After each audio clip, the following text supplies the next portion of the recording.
बुरु सख्यविलोलं दीनोद्धारण कारणलीलं नारदं प्रणमामि प्रतिपद मधुर प्रवचनधीरं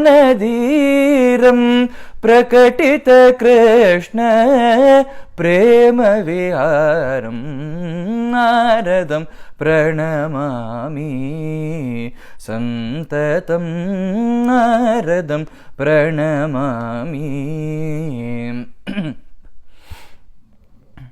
நாரதம் பிரணமாமி நாரதரை பிரார்த்தனை பண்ணி ஆரம்பிக்கிறார் சிஷ்ய அண்ணா.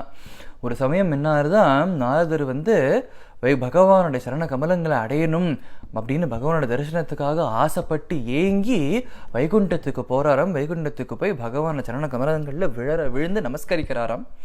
அப்போ பகவான் சொல்றாராம், நாரதரே நீங்க இங்க வரணும் அப்படிங்கிறது அது பெருசு இல்லை, நான் எப்போதும் உங்க கூடவே இருப்பேன் அப்படிங்க.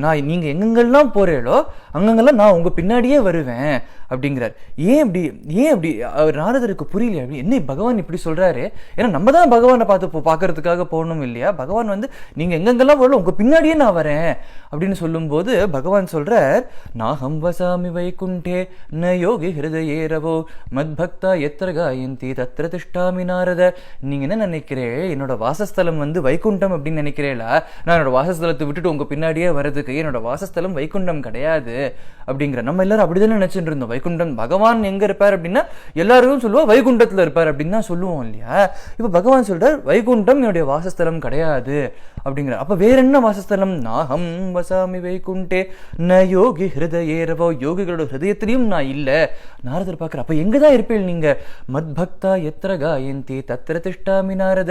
என்னுடைய பக்தர்கள்லாம் என்னுடைய நாம சங்கீர்த்தனத்தை எங்கெங்கெல்லாம் பண்றாளோ, கீர்த்தனம் எங்கெங்கெல்லாம் பண்றாளோ, என்னோட புகழ் எங்கெங்கெல்லாம் பாடுறாளோ ஆடுறாளோ அந்த இடத்துல என்னோட பக்தர்கள் மத்தியில நான் எப்போதும் இருப்பேன். நீங்க என்னை பத்தி நீங்க எப்போதுமே நாரதர்னு எடுத்துட்டோம் அப்படின்னா அவர் எப்போதுமே பகவான் நாமத்தை சொல்லிட்டு தான் இருப்பார், பகவானை பத்தி பாடிட்டு தான் இருப்பார் இல்லையா? அதனால பகவான் சொல்ற, நீங்க எங்கெங்கெல்லாம் என்னை பத்தி பாடுறீங்களோ அங்கெங்கெல்லாம் நான் இருப்பேன் அப்படிங்கிறது நீங்க புரிஞ்சுக்கணும். அதனால நான் உங்க கூடவே தான் நான் இருப்பேன். ஏன்னா நீங்க நாமம் சொல்லாத ஒரு செகண்ட் ஒரு வினாடி கூட இருக்கு, ஒரு நிமிஷம் கூட இருக்கு